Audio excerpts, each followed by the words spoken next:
When we fight, we win. And we will make America great again. Olá, sejam bem-vindos ao Burro e o Elefante, o podcast do Expresso e da Fundação Luso-Americana para o Desenvolvimento sobre política norte-americana. Comigo tenho o Pedro Magalhães, investigador do ICS, focado em eleições e democracia. Olá, Pedro. Olá, João. E eu sou o João Maria Joné, sem estes pergaminhos, mas com uma obsessão por este tema. No nosso terceiro episódio temos uma convidada muito especial, a nossa primeira enviada na costa oeste, que o Pedro vai apresentar. Muito bem, nós hoje temos a Ana Prata. A Ana Prata é professora catedrática em Sociologia na California State University Northridge, nos Estados Unidos. A Ana trabalha e faz investigação em temas como os movimentos das mulheres, a política de igualdade de género, direitos reprodutivos e representação de género.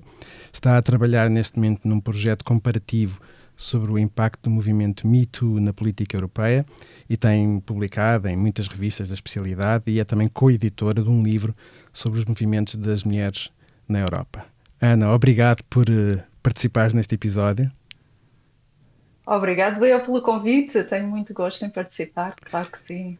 Olha, no primeiro episódio estávamos a falar com a Mafalda e eu disse que a Mafalda deveria ser a única convidada que podia votar nas eleições nos Estados Unidos, mas eu acho que me enganei. Sim, claro, já votei na eleição anterior e conto votar nesta eleição também. É uma eleição super importante, não vou deixar de não votar e eu tornei-me cidadã em 2019, mesmo antes da pandemia, um pouco assustada porque vivo cá nos Estados Unidos desde 1999 e só me tornei cidadã em 2019 porque o Trump assustou-me um bocado e eu pensei, é a altura certa de me tornar cidadã e já votei nas eleições anteriores e nas intercalares e vou votar nesta. Ana, para te fazer uma pergunta que também fiz à Mafalda, tu votas num estado azul, não é? Portanto, em princípio o teu voto acaba por ser menos decisivo do que os eleitores dos 7 estados decisivos desta eleição, mas nas intercalares, quando votas num Congressional District que também é muito virado para um dos lados ou é um Congressional District disputado? Sim. Eu estou em Los Angeles, faz parte do Los Angeles County, é um county bastante democrata. Aqui na Califórnia, os counties mais republicanos estão a sul de Los Angeles, o que nós dizemos aqui o Orange County, e também no interior da Califórnia, as partes mais rurais da Califórnia são mais competitivas em termos de voto republicano ou democrata, mas aqui em Los Angeles é uma zona super urbana. Muito do controle da House, nós vamos ter um episódio também sobre isso, muito do controle da disputa do controle da House vai passar aí pelos subúrbios de Los Angeles, mas estando tu na parte mais central, em claro, princípio não vais assistir a eleições muito, muito competitivas. Só mais uma nota sobre isto, apesar das eleições poderem não ser muito competitivas, a verdade é que, não sei se toda a gente que ouve isto tem essa noção, de cada vez que se vota, vocês votam em imensas coisas. Absolutamente, sim. O teu boletim de voto tem quantas páginas? Pelo menos 40 páginas, mas nós recebemos no correio, a maior parte das pessoas aqui na Califórnia vota pelo correio e nós recebemos no correio primeiro um boletim informativo sobre as eleições e as proposições que estão para ser votadas pelo eleitorado. Proposições, neste caso, são uma espécie de referendos, não é? Sim, sobre coisas específicas, que pode ser passar uma lei sobre medicamentos em que o Estado, é uma das proposições agora, o Estado da Califórnia poder negociar diretamente com as farmacêuticas e não ter que ser uma negociação federal, mas uma negociação estadual. E até já recebi esse boletim, posso mostrar aqui na câmara. Este é o boletim informativo, que não é o boletim de voto, mas é onde estão todas as proposições. E este tem 140 páginas, 143 páginas. Por isso, para todas as proposições, vamos ter que nos informar e ler sobre cada uma, mas nisso os jornais ajudam bastante fazem um resumo das proposições, que não é um resumo de 10 páginas, um resumo de 2 parágrafos. E também outra coisa que ajuda o eleitor aqui a decidir sobre as proposições é quem apoia que proposição. Por exemplo, eu sou uma pessoa que, como sou representante do sindicato dos professores do estado da Califórnia no meu campus, eu gosto sempre de saber, por exemplo, o que é que os outros sindicatos dizem em relação a que lado da proposição, se apoiam sim ou não. Isso para mim é um fator importante. E acho que todos os eleitores consultam os jornais para perceber um pouco mais sobre em que votar, se no sim ou se no não para cada proposição. É um sítio onde ainda há imprensa local, o que também ajuda a prestar atenção ao fenómeno da política local. Pedro, queres partir para o nosso segmento de atualidade? Pois nós temos sempre uma primeira parte em que falamos de coisas que achamos relevantes que tenham acontecido na última semana. Eu não vou falar de sondagens, porque praticamente não mudou nada na última semana, mas vou falar de... Apesar dos comentadores terem sempre muita vontade de dizer que todas as sondagens mudaram tudo, não é? Mas desta vez as coisas não mudaram muito, quer dizer, há sondagens para todos os gostos, mas na média está tudo na mesma. Eu ia destacar uma notícia, que é o facto do Partido Democrata ter anunciado, penso que o termo é este, que iam fazer uma campanha multimilionária nas eleições do Senado no Texas e na Flórida, nomeadamente contra Ted Cruz e Rick Scott.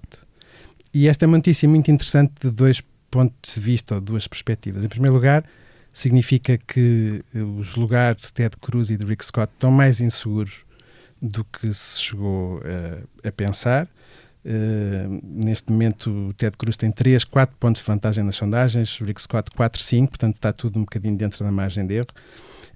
Mas também tem um outro lado desta notícia, também pode falar um bocadinho do desespero dos democratas, que têm a noção de que as coisas no Montana e no Ohio estão muito, muito difíceis. Sendo que as sondagens no Ohio ainda estão boas, o problema mesmo parece ser o Montana. O Joe Tester, exatamente. E, portanto, é uma notícia importante, porque isto vai decidir, o que acontecer aqui muito provavelmente vai decidir o controle do Senado, mas que tem estes 2 matizes. Por um lado, mostra que há lugares republicanos que estão mais em disputa do que se poderia pensar, mas também diz que há lugares democratas que estão em risco.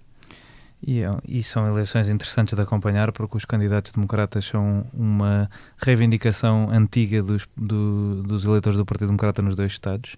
Há muito tempo que no Texas se pedia um candidato afro-americano para responder aos eleitorados das grandes cidades texanas como Houston, e há um candidato afro-americano do Partido Democrata, Colin Allred, e há muito tempo na Flórida se pedia um candidato ou uma candidata latina, porque são a maior base do Partido Democrata, ou eram, na Flórida. E há finalmente uma candidata latina, Debbie Muscarell-Powell. Portanto, vão ser eleições para nós que no nosso episódio, depois no Senado, falarmos um bocadinho melhor. Eu, no meu destaque de atualidade, e também para ligarmos aqui com o tema da Ana, queria falar nós estamos a gravar este episódio na segunda-feira, portanto, antes do debate entre J.D. Vance e Tim Walz, que acontece na madrugada de terça para quarta-feira em Portugal. É um debate importante porque pode ser o último. Isto foi um dos temas da semana, se Donald Trump aceitava o desafio de Kamala Harris para um debate a 24 de outubro, que Donald Trump não aceitou, alegando que era muito perto das eleições, e esquecendo-se que na última eleição participou num debate a 23 de outubro e mais perto das eleições, porque o dia das eleições foi 2 dias mais perto do que neste. Mas este debate vai ser um debate em que vão estar em confronto o candidato mais popular dos 4 desta eleição e o candidato menos popular dos 4. Tim Walz é neste momento, de acordo com todas as sondagens, o candidato mais popular, e J.D. Vance o menos. Uma das razões para o J.D. Vance ser o menos é uma das razões pelas quais nós queremos muito ouvir a Ana neste episódio, que é a maneira como o Partido Republicano tem vindo a hostilizar o eleitorado feminino, particularmente o eleitorado feminino que J.D. Vance descreve como as senhoras dos gatos sem filhos, e também para falarmos um bocadinho dessa diferença entre os tipos que eu acho interessante, entre os tipos de masculinidade de Tim Walz e J.D. Vance. J.D. Vance uma masculinidade mais agressiva em relação às mulheres e Tim Walz sem problema nenhum em ser o segundo da fila em relação a uma mulher. O que é que achaste destas escolhas, Ana? Ana, que fala-nos um bocadinho sobre isto, sim. Eu acho interessante que era a escolha do Senado. Eu acho que se tem falado muito menos aqui, pelo menos nos mídia americanos, aqui na Califórnia, nas questões do Senado. Acho que... Vocês já tiveram o vosso grande momento do Senado em março, não foi? Exato. O medo do Trump é tão... Acho que há um pouco... Agora eu estou a falar mais da perspectiva do eleitorado americano. Há um medo muito generalizado que o futuro da democracia americana está na mão de algumas pessoas, muito poucas pessoas, nestes estados que são os swing states, não é? E acho que há este medo de não saber o que vai acontecer e na eleição presidencial que de alguma forma eclipsa um pouco as outras lutas que estão a acontecer e que são importantes também ao nível local ou ao nível estadual, por isso é importante. Mas em relação ao debate, já só se fala do debate aqui, sinceramente. E eu acho que há uma coisa interessante deste debate, do meu ponto de vista, quer como eleitora, quer como investigadora, é que acho que o eleitor comum conhece mal os dois candidatos. Certo.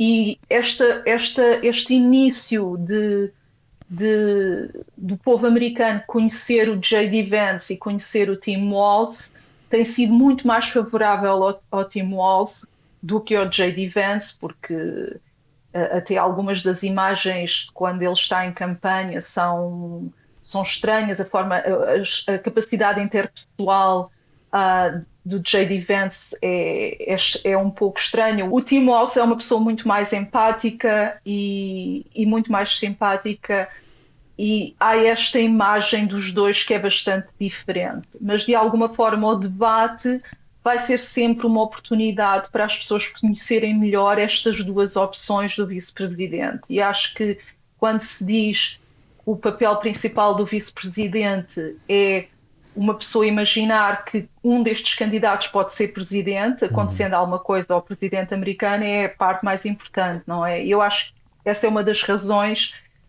que eu acho que o J.D. Vance não fica tão bem na fotografia. Para mim é mais difícil imaginá-lo como presidente do que imaginar alguém como o Tim Walz. Sendo ele o número 2 de um homem de 78 anos, é o que é mais provável que possa vir a ser, não é? Dos dois. É aquele em que no imaginário vai aparecer como, se calhar, se o Donald Trump tem 78 anos, se lhe acontecer alguma coisa, se calhar é o mais próximo de ser presidente no caso de ser eleito. Sim, concordo com o João, a idade é um fator importante. Eu fiz o doutoramento no Minnesota e acho que, conhecendo bem o Midwest, tive a minha filha em Cleveland, Ohio. Eu conheço bem o Midwest, também conheço bem o Texas, também já vivi no Texas, e eu acho que, de alguma forma, o Tim Walz tem tido esta capacidade de trazer para a frente os Midwestern values, os valores do Midwest, que são um pouco o common sense, a capacidade de falar com qualquer pessoa sobre qualquer assunto. E acho que quando ele disse que o J.D. Vance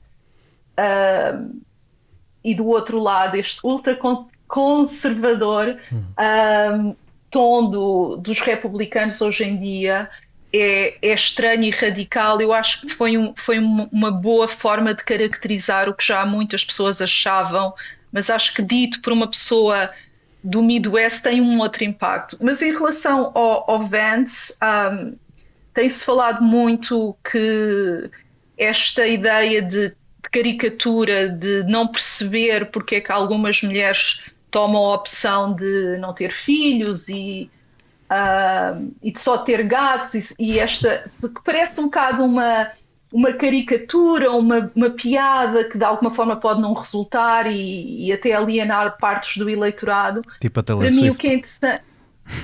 Diz, João? Tipo a Taylor Swift. Foi algo alienado. Exato, também alienar a Taylor Swift. Mas a Taylor Swift é relativamente nova, ainda pode ter filhos, não é? Eu acho que ele está a pensar mais em termos das pessoas que optam por não ter filhos, não é? E eu acho que isto está muito a um nível quase direto com a valorização da mulher, depende da maternidade. E acho que isto é uma forma de ver não só os valores, a forma como esta facção dos republicanos, os MAGA republicanos, olham para as mulheres, mas como isto não está só refletido na retórica, isto está mais, como dizem os americanos, imbuído, ingrained, faz parte um bocado desta ideia de o valor da mulher está ligado à família e está ligado à maternidade. Ana, e só para te fazer uma pergunta, visto que já estiveste no Midwest, de facto o J.D. Vance é senador pelo Ohio, que também é um estado do Midwest, mas ele próprio se identifica como da Cordilheira da Appalachia, como se chama, que também passa pelo Ohio e é um estado um bocadinho dividido entre essas duas realidades. Tu dirias que, e até na maneira como o eleitorado vê as mulheres, os temas como o aborto, há uma diferença grande e insanável visto que esta diferença é uma diferença também decisiva na Pensilvânia, entre quem se considera do Midwest, quem se considera do Mid-Atlântico e quem é mais ou menos ainda da Appalachia.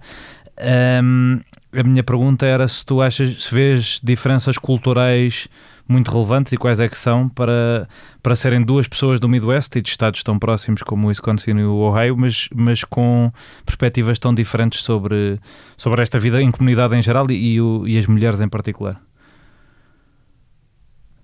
Olha, eu acho que o que é interessante nessa questão é que, sim, um está no Minnesota e o outro está no Ohio. Estes estados, apesar de serem os dois Midwest, são um pouco diferentes, como tu estavas a referir. Mas para mim a questão mais interessante aqui das diferenças culturais é o Walz tornou-se o mensageiro dos direitos reprodutivos e dos tratamentos hormonais. E isso não é comum para um homem ter esse papel. Isso é uma coisa muito interessante do meu ponto de vista. E ele beneficiou disso, não é? A família dele, a construção familiar dele beneficiou disso. Exato. Falar dos tratamentos de fertilidade que a família dele passou e falar disso enquanto homem foi muito interessante ver. E também porque, de alguma forma, ele consegue passar esta imagem do homem do Midwest com valores típicos. E isto foi um bom contraponto com a questão do caso do Alabama e a ramificação da fertilidade assistida, em que o estado do Alabama declarou que os embriões nos tubos eram considerados pessoas, não é? E eu acho que ele fez um bom contraponto em relação a isso.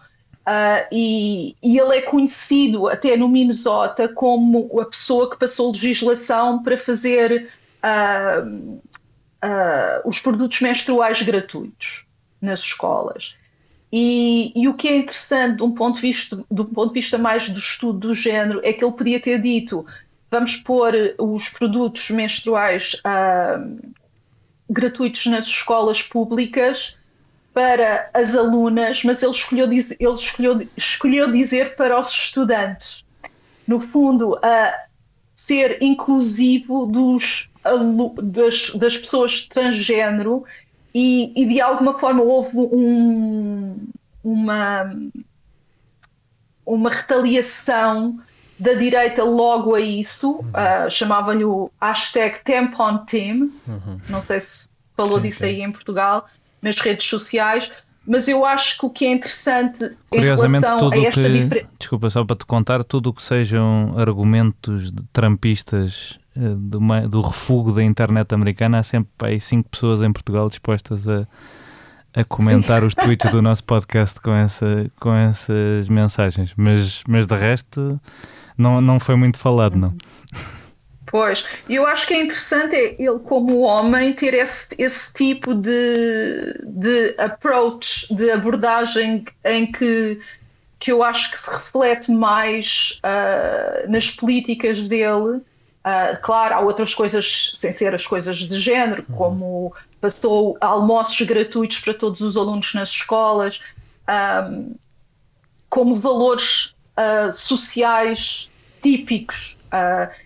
E eu acho que essa aproximação do Tim Walz aos direitos reprodutivos é um ponto em que ele tem em comum com a Kamala Harris. Eu acho que há um acordo deles em relação a isso, porque ela, muito mais que o Biden, sempre falou dos problemas da questão do aborto nos Estados Unidos. Desde da Dobbs Decision, da decisão de Dobbs que em 2022 que deixou aos Estados a capacidade de decidir sobre se poderiam proibir ou não o aborto, e de facto é que 22 Estados proibiram o aborto ou puseram algumas restrições ao aborto, e a Harris, mesmo antes de ser a candidata do Partido Democrata, ela já, enquanto vice-presidente, estava muito interessada nestas questões. Sim. E eu acho que isso faz um bocado a diferença. Essa diferença com o Joe Biden é interessante. Só para dar aqui esta nota gira, que o Joe Biden até 2019 apoiava uma coisa que é a Hyde Amendment, que era uma lei que impedia que dinheiro federal servisse para financiar qualquer procedimento de interrupção voluntária da gravidez, que foi uma lei em que ele votou em 1977, quando foi originalmente aprovada. Pedro, força. Sim. Ana, isto dá-nos uma boa ponte para, digamos, o tema de fundo da conversa de hoje, que é as mulheres na política americana, seja como eleitoras, seja como candidatas. Se calhar dando um bocadinho de informação geral e pedindo a tua reação, se nós olharmos para as últimas décadas, digamos, há duas transformações muito interessantes. A primeira é que as mulheres, vamos dizer, talvez até aos anos 60, até ainda aos anos 70, tendiam a votar mais republicano que democrata, e a partir dos anos 80 isso inverte-se, não é? Inverte, seja do ponto de vista da simpatia partidária, há um gender gap na simpatia partidária a favor dos democratas entre as mulheres. Já agora um número, em 2020, 58% das mulheres votaram Biden e 39% Trump. Portanto, como é que traduz gender gap? Fosse de género? Nem vou tentar. Já decidi disso. Portanto, é uma transformação importante. E outra, talvez um bocadinho mais recente, mas também importante, é que também havia um gender gap na própria participação eleitoral, ou seja, os homens votavam mais do que as mulheres, e isso a partir de 2008 acabou. Apesar da diferença não ser muito grande, as mulheres votam mais do que os homens hoje em dia nos Estados Unidos. Assim, enfim, em grande... Eu sei que é muito difícil em pouco tempo tentar descrever tudo e explicar tudo, mas a que é que tu atribuis esta mudança tão importante destes dois pontos de vista? Ok, eu acho que em termos dos anos mais recentes, há uma história interessante da evolução que tu falaste nos anos 50, 60. Os republicanos até traziam mais leis que apoiavam as causas que as mulheres apoiavam, e depois houve essa clivagem que teve muito a ver com o Partido Democrata chegar-se mais perto do movimento das mulheres e do movimento feminista, também do movimento laboral, e isso contribuiu para a polarização dos dois partidos no que toca à questão das mulheres, e também que depois reflete no voto. Já agora só uma nota, é uma coisa que também, enfim, às tantas, quando olhamos para trás é surpreendente, mas é verdade. Quando se discutiu, e durante muito tempo, a Equal Rights Amendment, portanto a emenda à Constituição para consagrar direitos iguais para homens e mulheres, os republicanos estavam na linha da frente da defesa do ERA, muito mais do que os democratas. É curioso como depois isso se inverteu. E o Partido Republicano, ao contrário do Partido Democrata, foi fundado também na famosa cabana em que se reuniu, na famosa escola em que se reuniram em Ripon, no Wisconsin, em 1854, para fundar o Partido Republicano. Havia, para citar, 50 homens, 3 mulheres e uma criança. Ao contrário do Partido Democrata, que foi fundado por um presidente. Exato. Mas desculpa interromper, no fundo estavas a falar dessa transformação que do lado dos democratas tem a ver com a sua aproximação aos movimentos sindicais, da sua aproximação aos movimentos das mulheres, mas do lado dos republicanos o que é que acontece? Eu acho que do lado dos republicanos há um chegar de forma mais... há uma... Como é que é de explicar? Um enfoque nos valores mais conservadores. É quase como uma resposta, tentam-se demarcar e o regresso ao passado e as questões das guerras culturais não são novas. Já isso começou-se a definir nos anos 80. Às vezes as pessoas ficam um pouco surpreendidas com isso, porque pensam que é uma coisa mais recente e se calhar a polarização mais extrema é mais recente, mas acho que começa a haver uma demarcação à medida que os democratas se vão ligando mais aos movimentos, os republicanos começam-se a ligar mais a uma ideia de valor mais conservador, valores sociais mais conservadores, mais religiosos. Cristãos, exatamente, Jerry Falwell e tudo isso. Exato, e até uma das séries que mostra bastante bem essa época do fim dos anos 70 é o Mrs. America. Sim. Em com a que Kate Blanchett. Se mostra a Schlafly como a conservadora e estas feministas da segunda vaga, não é?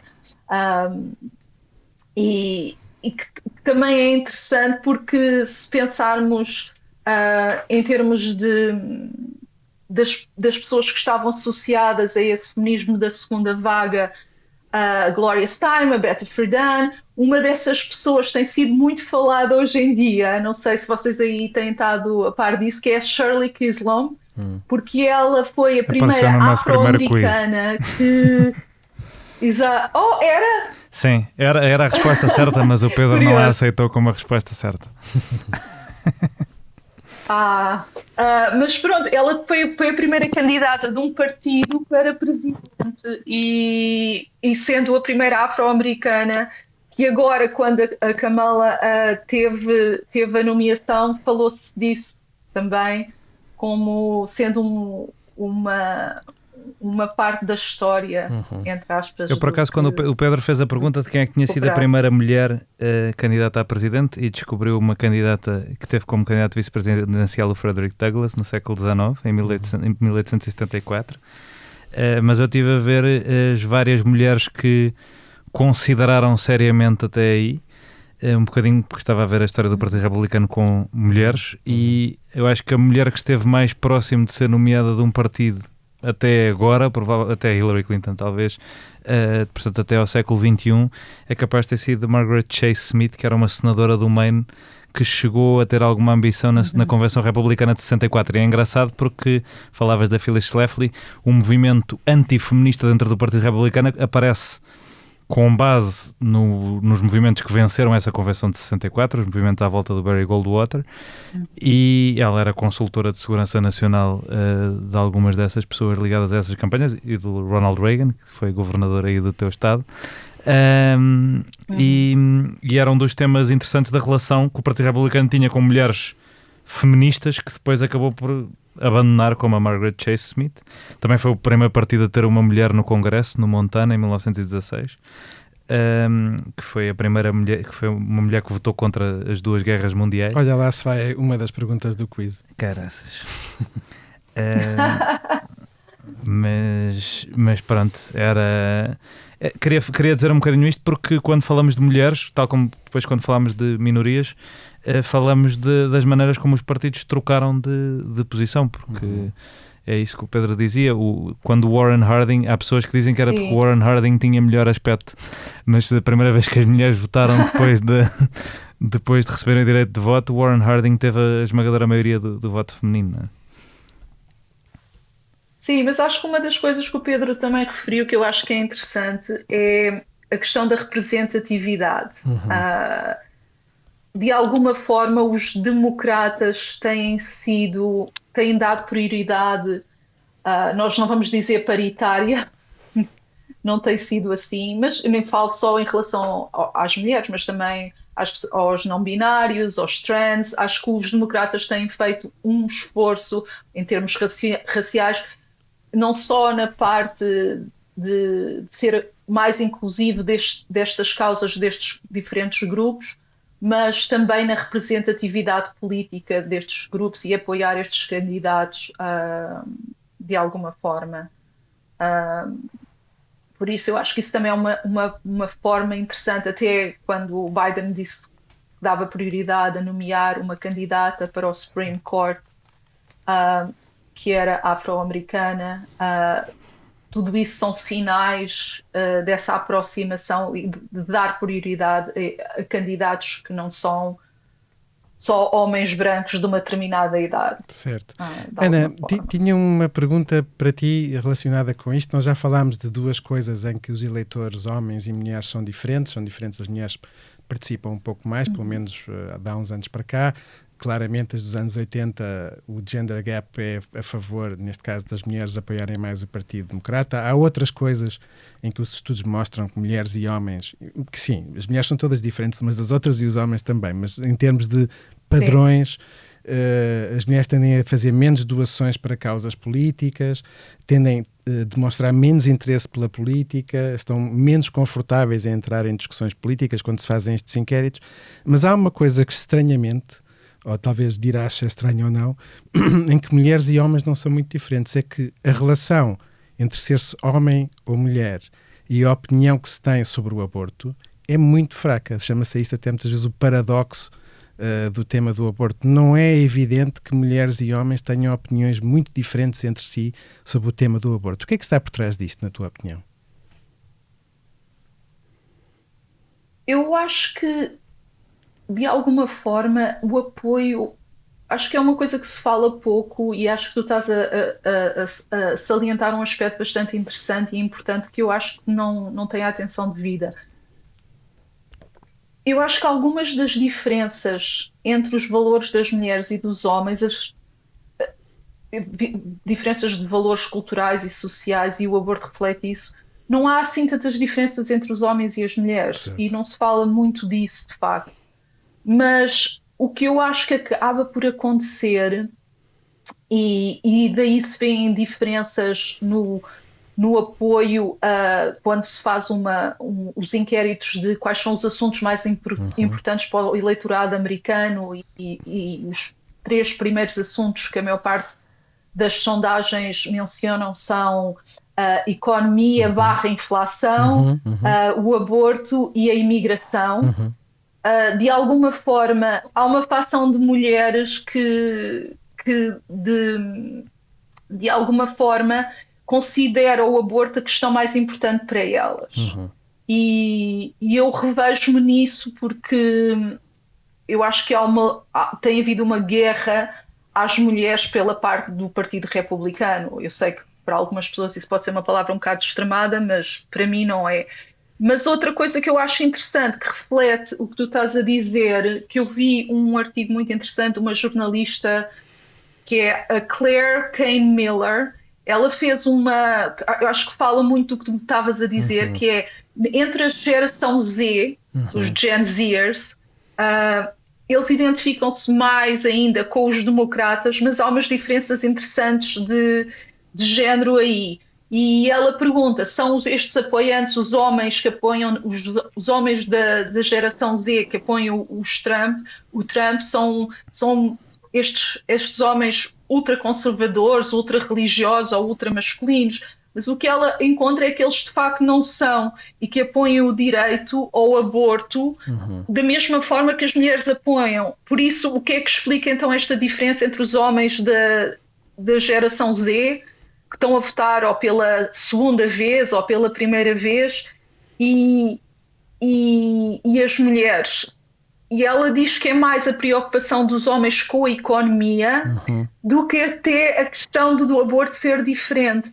Mas, por outro lado, também há quem quem esteja a estudar, por exemplo, discrepâncias em determinados estados em que a percentagem de mulheres que pretende votar Harris versus os homens, a percentagem de mulheres que pretende votar Trump, também difere muito entre alguns estados, em bastantes pontos percentuais, esse gender gap, principalmente porque em alguns estados, há 10 estados nos Estados Unidos agora, em que a questão do aborto e do direito ao aborto vai estar no boletim de voto, vai fazer exatamente. parte, são 10 estados em que isso vai acontecer. E o que tem estado a acontecer, por exemplo, no Michigan, há uma diferença enorme, que é um desses estados, há uma diferença enorme entre as mulheres quererem votar para a Harris comparado com a diferença entre os dois, os pontos percentuais, o gender gap no Michigan é completamente diferente do gender gap Isso é um ponto muito importante. E estava a pensar também, claro, nós olhamos, especialmente quem lida com inquéritos e este tipo de dados, nós temos que categorizar as pessoas de alguma maneira, mas quando começamos a decompor isto um bocadinho mais, eu no outro dia estava a ver, até fiquei surpreendido. Por exemplo, seja em 2016, seja em 2020, entre as mulheres brancas, Trump teve mais votos. Teve mais votos que Hillary e teve mais votos que Biden. Mas se as separas com licenciatura e sem licenciatura... Não, claro, quando entramos por aí começamos a ver a enorme heterogeneidade.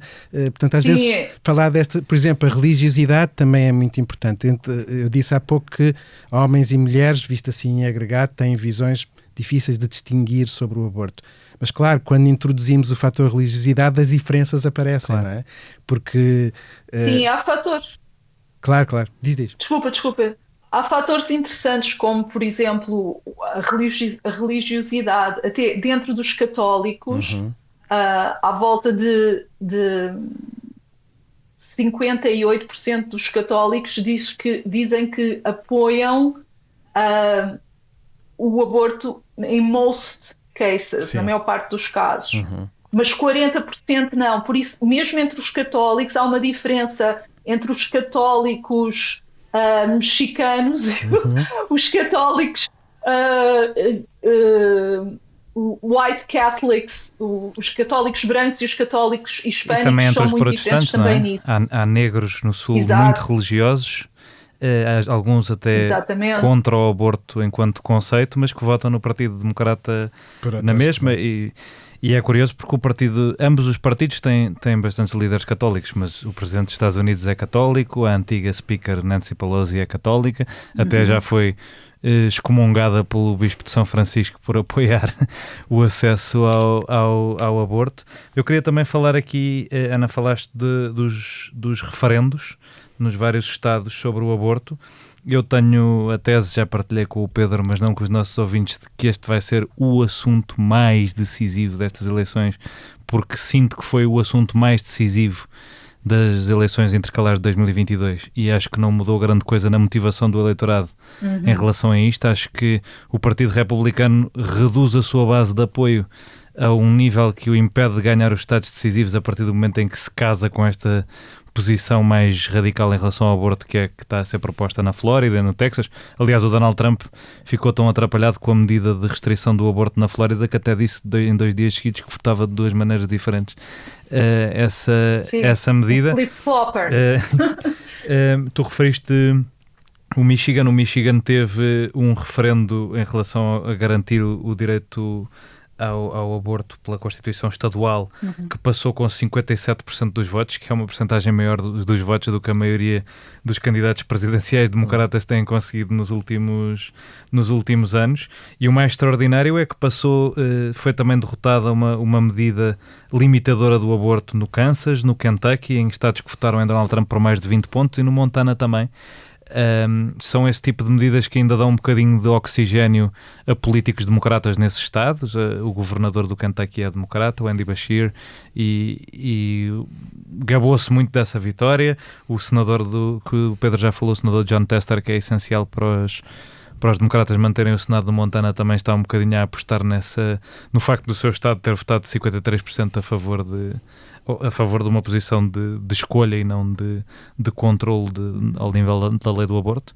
E, portanto, queria saber também o que é que achas sobre isso, sobre a importância que este tema terá nos estados decisivos e nesta eleição. Posso acrescentar uma pergunta ou algo ligado a isto? Eu lembro-me que se falou muito quando George W. Bush foi candidato da estratégia de introduzir uma série de iniciativas sobre casamento entre pessoas do mesmo sexo, não é? Uma estratégia supostamente inventada pelo Karl Rove, que serviria para mobilizar o eleitorado, que talvez pudesse não estar tão mobilizado em relação ao candidato presidencial, mas que estaria mobilizado em relação ao tema para levar os republicanos às urnas. Tu sentes, e já falaste disso um bocadinho, mas queria pedir-te que desenvolvesse um pouco, tu sentes que este tema e a introdução destas medidas, como medidas referendárias, pode ter o mesmo efeito, mas na direção oposta? Eu acho que já vimos, concordo com o que o João está a dizer, já vimos isso um bocado nas eleições intercalares, não é? Mas eu acho que vai ser muito mais um fator aqui, e eu acho que vai ser muito mais um fator até de mobilização do eleitorado nos estados em que esta questão está no ballot, está no boletim eleitoral. Eu acho que, por exemplo, o Nebraska ou Arizona, todos estes estados vão ter medidas para levantar, ou perguntas para levantar a proibição do aborto, mas em alguns estados já houve, isso já foi feito antes. Julgo que de alguma forma há na perspectiva por isso é que eu acho que algum eleitorado feminino, o eleitorado feminino não é monolítico, claro, é complexo, claro. E nós já falámos um bocado das questões da interseccionalidade da educação, são pessoas com licenciatura ou não, a questão da religião e dos diferentes grupos, a questão racial, tudo isto de alguma forma contribui para o apoio e para a mobilização, não é? Mas eu acho que só falando mais da questão do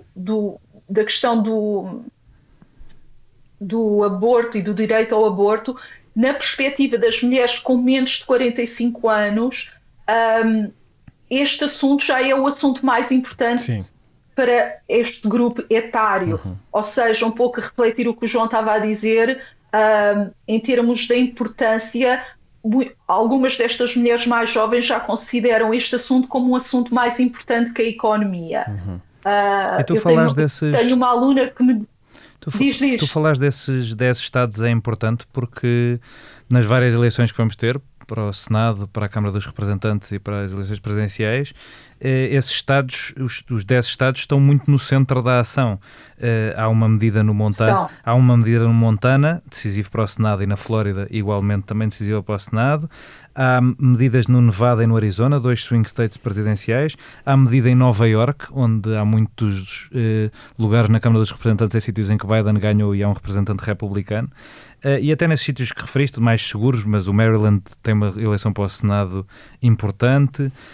O Nebraska também pode ter, agora dependendo das sondagens, e os outros são o Missouri, o Colorado e a Dakota do Sul, onde há menos questões, mas só para deixar aqui para os nossos ouvintes um levantamento portanto, não é uma estratégia também tão alargada como a do Karl Rove, como o Pedro Magalhães lembrava, mas é boa também. Mas estavas a falar de refletindo Sim. um bocadinho que as mulheres jovens pensam do que uma aluna te terá dito. Sim, ela disse-me assim, eu adorava poder votar na economia,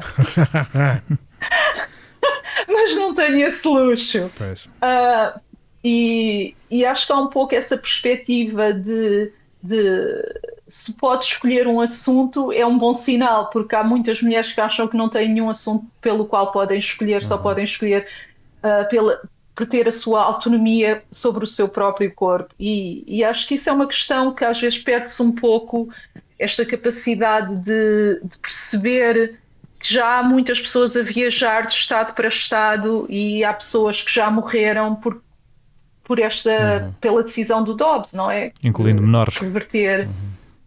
Ana, uma última pergunta antes de passarmos ao quiz. Nós, numas conversas que tivemos antes desta conversa, eu lembrei-me da Gloria Steinem, de um artigo que ela escreveu quando foram as primárias entre Hillary Clinton e Obama. Foi um artigo muito polémico, onde ela, no fundo, dizia que o género ainda é uma barreira maior do que a etnia ou a raça. E a história deu-lhe razão. E tu lembraste de outra coisa que foi um famoso artigo da Pat Schroeder, em que ela perguntava: Is America man enough to elect a woman? E eu ia-te perguntar se tu achas que neste... To back a woman! Sim. Eu ia-te perguntar se tu achas que neste momento America is man enough.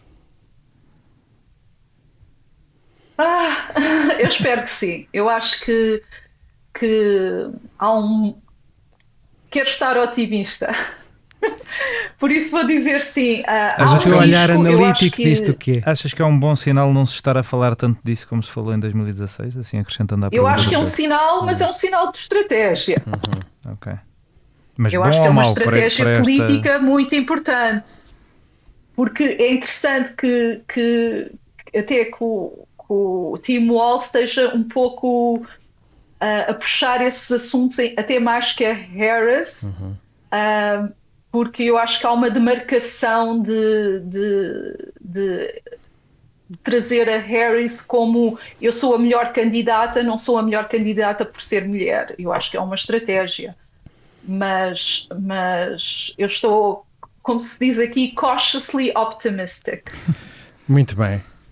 E acho que eu posso dizer isso como investigadora e como eleitora.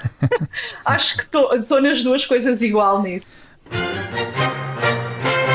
Vamos então aqui para o quiz do Pedro. Peço desculpa, Pedro, por já ter estragado uma pergunta. Estou assustada. Não, acho que eu já estraguei uma pergunta, portanto já só sobram duas. Eu não sei que ele se lembra assim de uma terceira. Não. Bem, então vamos às 3 perguntas. Eu suspeito que encontrei perguntas demasiado fáceis, mas vamos lá ver. Ana, és tu sempre a responder primeiro, só para te avisar. Então, qual foi o primeiro território a dar o direito de voto às mulheres? E em que ano é que isso foi? Não tenho a certeza, mas eu vou dizer Massachusetts. Eu digo que não sei o ano. Eu digo que é, mas é Montana, mas não tenho também a certeza absoluta, porque pode ser um estado da pradaria que não o Montana. Ora bem, há um estado cujo mote é Equal Rights. E esse estado é o Wyoming. Pradaria, mas não o Montana. Foi em 1800... Eu estava mais próximo. 872? Foi em 1869. Mas notem que eu, quando perguntei território, porque nessa altura o Wyoming ainda não era um estado. Foi a primeira jurisdição política do mundo a aprovar uma lei para dar direito de voto às mulheres. Há uma história engraçada, parece que esta proposta foi introduzida um bocadinho como brincadeira, ninguém esperava que o governador, ou o equivalente ao governador na altura, não vetasse, ele não vetou e defendeu. E é verdade que em 1890, quando o Wyoming se torna um estado, uma das condições para pertencer à União foi que se mantivesse o direito de voto. Esta pergunta tem um truque, porque, na verdade, até 1807 as mulheres votavam em New Jersey. E depois, em 1807, o direito de voto é retirado às mulheres e aos negros. Mas até essa altura as mulheres tinham direito de voto, só com uma condição: tinham que ter propriedade. Ok. Muito bem, segunda pergunta. Afinal não foi, foi uma ótima pergunta. Segunda pergunta porque já foi... O Wyoming ainda tem uma mulher representante no Congresso. Exatamente. Tem há muitos anos. Trocaram, mas tem há muitos anos. A segunda pergunta já foi respondida. Qual foi a primeira mulher a ser eleita para o Congresso e quando? Pronto, Ana, acho que esta respondeu primeiro porque eu já respondi há bocado. Mas é a Janet Rankin? É a Janet Rankin. Shirley? Não, é a Janet Rankin no Montana em 1916. Sim. Ela teve a particularidade de só ser eleita 2 vezes para o Congresso em 2 mandatos, no mandato em que foi aprovada a declaração da Primeira Guerra Mundial e no mandato em que foi aprovada a declaração da Segunda. Contra as quais ela votou. E ela votou contra as duas e foi a única que votou contra a declaração de guerra ao Japão. No caso da Primeira Guerra Mundial houve mais gente a votar com ela. mas era uma grande ativista pacifista e tinha aquele argumento pacifista de que não quero mandar os meus filhos para a guerra, portanto não vou mandar-os de ninguém. Mas é curioso que na altura, quando ela votou contra a declaração de guerra contra a Alemanha, contra a Itália e contra o Japão, não, ela absteve-se Itália e a Alemanha e votou contra o Japão. Ela teve que ser escoltada, ela foi a única pessoa que votou contra, mas hoje há uma estátua dela no Congresso. E há uma estátua dela do Congresso que tem escrito em baixo I cannot vote for war. Portanto, a coragem, independentemente da causa, de se concordar ou não, a coragem quer dizer alguma coisa. A terceira pergunta é: qual é a percentagem de mulheres atualmente no Congresso? Devias dar para essas perguntas. Palpites. Eu vou dizer... Congresso é a Câmara dos Representantes e Senado, juntando, tudo sim, junto. Sim. Tudo junto. Então eu vou dizer à volta de 32%. 32. Eu também estava nessa, 32, 33, mas vou subir um bocadinho. O meu raciocínio é que para aí metade da delegação democrata são mulheres, mas que para aí um quarto da republicana são mulheres e, portanto, isso tudo junto. Mas vou dizer 36. É 28%. Cara, essa era para baixo. É a Ok, maior... eu ganhei por aproximação. Sim, ganhaste. É a maior percentagem da história da democracia americana, mas é ao mesmo tempo baixa em comparação, vamos dizer, com a União Europeia, por exemplo, que é 33%, salvo erro, e é também baixa em comparação com a OCDE. Portanto, é um valor positivo na história americana, mas baixa. E o Senado aí não ajuda nada, não é? Pois não. É isto, foi este o quiz. Pronto, está terminado o nosso programa. Resta-nos agradecer à Ana por ter participado, apesar das dificuldades de fuso horário que este programa apresentava, e por ter criado aqui um excelente ambiente para uma conversa sobre o tema que eu acho que vai ser o tema mais decisivo destas eleições. Havia de certeza muito mais para dizer, mas vamos concluir assim o nosso terceiro episódio, agradecendo também ao Expresso e à Fundação Luso-Americana para o Desenvolvimento pelo apoio. Pedro, nós vemo-nos para a semana para continuar a acompanhar as peripécias do burro e do elefante com... Antes de mais, obrigado, Ana. E para a semana vamos ter o Nuno Garopa, que eu também acho que me vou enganar outra vez, porque ele é capaz de já ser cidadão e é capaz de já votar, mas nós vamos confirmar isso na próxima semana. Vamos descobrir. Obrigado. Muito obrigada. Obrigado, Ana, obrigado. E ao Expresso também. Deus. When we fight, we win. And we will make America great again.